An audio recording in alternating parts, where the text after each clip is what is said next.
Ladies and gentlemen and ladies, welcome to Oilers After Dark, episode 145, post-game reaction. Oilers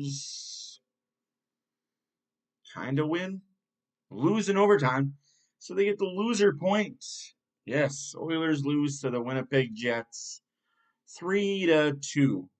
So I'm not going to bore you with all the details of why they lost, where their defensive deficiencies happened, what goalie should have stayed in.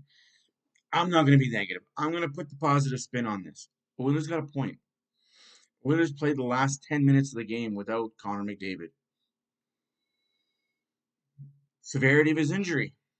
Don't know. No update. How long could he be out for? Don't know. No update.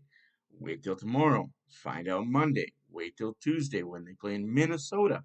Yes, Oilers play next in Minnesota on Tuesday. So that means Sunday rest, Monday rest, Tuesday play. So I'm not going to be the Debbie Downer. I know a lot of you people are here expecting me to have a freak out meltdown. Oilers lose again. Oilers lose again. Worst team, worst team. No. They got a point. They're 3 points in the standings. It's still early. I'm not going to be that guy. I'm going to start off by the Oilers scored first. First period. Defense scores. Darnell Nurse, welcome to the score party. Assisted by McDavid and Draisaitl.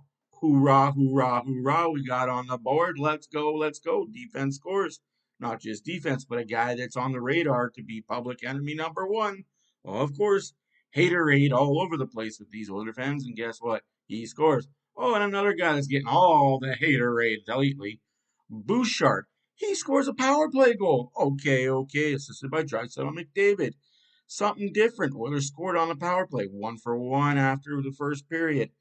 Unfortunately, as we all know what happens when the Oilers play hockey, we got even up calls, we got BS calls, we got no calls. We just got a shit ton of shit. Morrissey scores. Draisaitl takes a penalty for holding a player, loosely holding. Morrissey scores on the power play, 2-1 heading into the first intermission. Okay, that's fine and well. Oilers still have a power play. It goes on in the power play parade to the penalties for both teams. Like, I don't know, maybe the refs get paid per call. It definitely seemed this way. The ref that ref this game, I don't ever want to see ref an Oilers game again. They have history. If you don't know, this ref that ref the Oilers game tonight is the same ref when McDavid scored the penalty shot goal, the shootout goal, the overtime goal, whatever goal it was. I can't remember that far back where he pointed good goal. Showed up the ref. Shouldn't have done that. I get that. But if this ref is that ref and you're still holding a fucking grudge from that far back over this guy and this team, get the fuck out of the NHL and don't be a ref for this team. And if the NHL knows this guy has a grudge against the Oilers, why is he reffing Oilers games? It just doesn't make any sense. Anyways, it's not the refs because, hey, we got power play. Didn't look good. 1-for-4 on the power play, and this is where I kind of am going to beat up on the power play a little bit. You scored a goal in the first period by what? Moving the puck around and shooting from the defense. What didn't you do the rest of the game? You didn't move the puck around. You passed it, sure, I guess you passed it, but you didn't pass it into a scoring opportunity. And you sure as hell didn't put a shot on net for the point. You had two power plays where the Jets, shorthanded, had more shots than your Oilers. Power play unacceptable, unequivocally, no excuse. Coincidentally, on the same power play, Skinner had to come out because the puck was coming. He thought he had time to skip the puck over top the skater that was coming in. I follow stick. Unfortunately, that wasn't the case. I follow wraparound. Didn't go in. Hell of a defensive job by Nurse.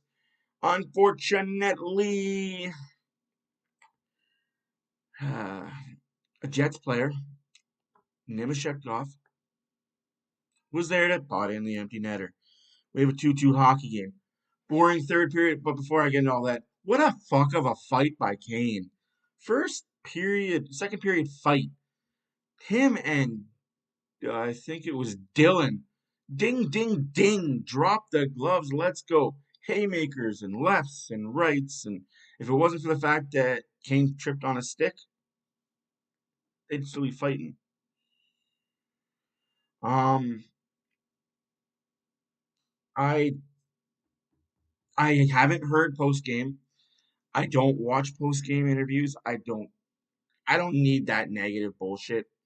I don't do post game. I don't watch post game interviews because I try and stay away from that affecting what I'm gonna say in the videos. So right off, if you're gonna ask, didn't you watch post game? Aren't you concerned about whatever? No, I don't watch any media. It's pretty much. I will tell you guys flat out. Game over. Okay, the game's over. Right as soon as that game is over, I switch over to that. That's NHL 24. The game ends. I either switch over to NHL 24 or I go upstairs and spend some time with my wife. I don't do post game. I don't care what the media says because I don't want it to affect what I say and how I react in these videos. That said, overtime comes because no goals in the third period, a few more penalties, Oilers get another power play. Shit didn't do nothing.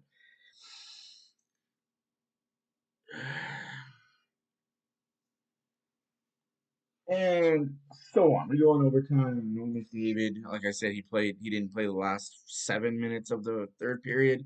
Didn't play any of the overtime. Shifley moves the puck around. Jets were rotating four lines like they were fucking Harlem Globetrotters going up against the Washington Generals. That's how it looked on that overtime. Was Winnipeg just were rotating. Oilers had a few chances, unfortunately didn't capitalize. And what happens when you don't capitalize on one end? It goes down, and Shifley makes a good goal. Congratulations to Winnipeg. Shifley did what you needed to do. He scored. Jets win in overtime. Both teams were 1-3 coming into the night. Both teams were desperate for wins. Unfortunately, Helleybuyck was Vezina Helleybuyck tonight. Good for him. They need him to be Vezina Helleybuyck every night. Unfortunately, we don't need that. We don't need Skinner or Campbell to be Vezina winners.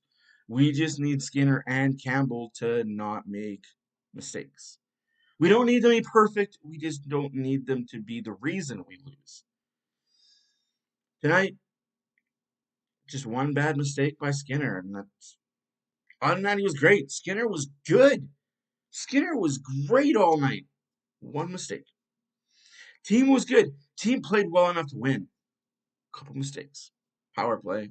And just, but it is what it is, folks. We move on to Minnesota on Tuesday. With or without McDavid, the world turns. With or without McDavid, the Oilers are in Minnesota on Tuesday, and they play the Minnesota Wild on Tuesday night. Anyways, that's it for me. My name is Matt for Oilers After Dark. I'm usually that guy that's irrational, screaming and yelling and crying about a loss. Nothing to cry about. Two good teams had a battle tonight. Two teams desperate for 2 points had a battle tonight. One team had to come out on top. Unfortunately, tonight it was the other guys. Next time it may be the Oilers. We'll wait and see. Again, please comment. Let me know your thoughts. Comment, like, subscribe. And for now, be good to your fellow man. I will see you on Tuesday. Peace.